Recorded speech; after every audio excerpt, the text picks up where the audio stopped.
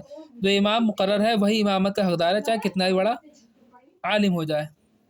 کن لوگوں کو امام بنانا گناہ ہے، کن کو ہم امام نہیں بنا سکتے؟ فاسق معلن، شرابی ہو گیا، جواری ہو گیا، زناکار ہو گیا، سود خور ہو گیا، چغل خور ہو گیا، داڑھی منڈانے والا یا داڑھی کٹا کر ایک مشت سے کم رکھنے والا، اور وہ بد مذہب کہ جس کی بد مذہبی حد کفر کو پہنچی ہو. ٹھیک ہے، کھلم کھلا گناہ کرا ہو، ٹھیک ہے، انکار کرنے والا ہو. ان لوگوں کو امام بنانا گناہ ہے اور ان کے پیچھے نماز مکروہ تحریمی ہے، واجب الاعادہ ہے، دوبارہ نماز پڑھنی پڑے گی. وہابی دیوبندی کے پیچھے جو ہے نماز پڑھنا کیسا ہے؟ وہابی دیوبندی کے عقیدے کفری ہیں. مثلا ان لوگوں کا عقیدہ یہ ہے کہ جیسا علم حضور صلی اللہ علیہ وسلم کو ہے ایسا علم تو بچوں، پاگلوں اور جانوروں کو بھی حاصل ہے. جیسا کہ ان کے پیشوا مولوی اشرفی تھانوی نے اپنی کتاب حفظ الایمان صفحہ 8 پر حضور صلی اللہ علیہ وسلم کے لیے کل علم غیب کا انکار کرتے ہوئے صرف بعض علم غیب کے بارے میں یوں لکھا ہے: اس میں حضور کی کیا تخصیص ہے؟ ایسا علم تو کیا ہے؟ زید و عمرو، بلکہ ہر شبی مجنون، بلکہ جمیع حیوانات و بہائم کے لیے بھی حاصل ہے. معاذ اللہ، اس نے یہ کہا تھا. ٹھیک ہے، اس نے انکار کر دیا تھا علم غیب کا. اسی طرح ان کے پیشواؤں کی کتابوں میں بہت سی کفری عقیدے ہیں جنہیں وہ حق مانتے ہیں، اس لیے ان کے پیچھے نماز پڑھنا ناجائز و گناہ ہے. اگر کسی نے غلطی سے پڑھ لی تو پھر سے پڑھے گا، اگر دوبارہ نہیں پڑھے تو گنہگار ہوگا. ٹھیک ہے، اب کن لوگوں کو امام بنانا مکروہ ہے؟ نہیں، ثواب کم ہو جاتا ہے. ٹھیک ہے، گنوار کو، اندھے کو، ہے نا، اور ولد الزنا، ہے نا، نامرد، کوڑی، فالج کی بیماری والے، برس والا، جس کا بر ظاہر ہو، ان سب کو امام بنانا مکروہ تنزیہ ہے. اور کراہت اس وقت ہے جبکہ جماعت میں اور کوئی ان سے بہتر ہو، اور اگر یہی مستحق امامت ہے تو کراہت نہیں. اور اندھے کی امامت میں تو بہت خفیف کراہت ہے. ٹھیک ہے، اندھا امامت نہیں کر سکتا، بہت کراہت ہے. ٹھیک ہے، ان چیزوں کا دھیان رکھیں. اب اگلی ویڈیو میں تو ہم وطر کا بیان بتائیں گے آپ کو، وطر کے بارے میں، سنت نفل کے بارے میں. ٹھیک ہے، سنت نفل کون کون سی نمازیں پڑھی جاتی ہیں، تراویح کا بیان بتائیں گے، ابھی تو تراویح جو چل رہی ہے. ٹھیک ہے، اس کے بعد ہم بتائیں گے قضا نمازوں کے بارے میں، قضا نماز کس طریقے سے پڑھتے ہیں. ٹھیک ہے، بس اگلی ویڈیو میں ہم اس کے بارے میں بتائیں گے. ٹھیک ہے، السلام علیکم.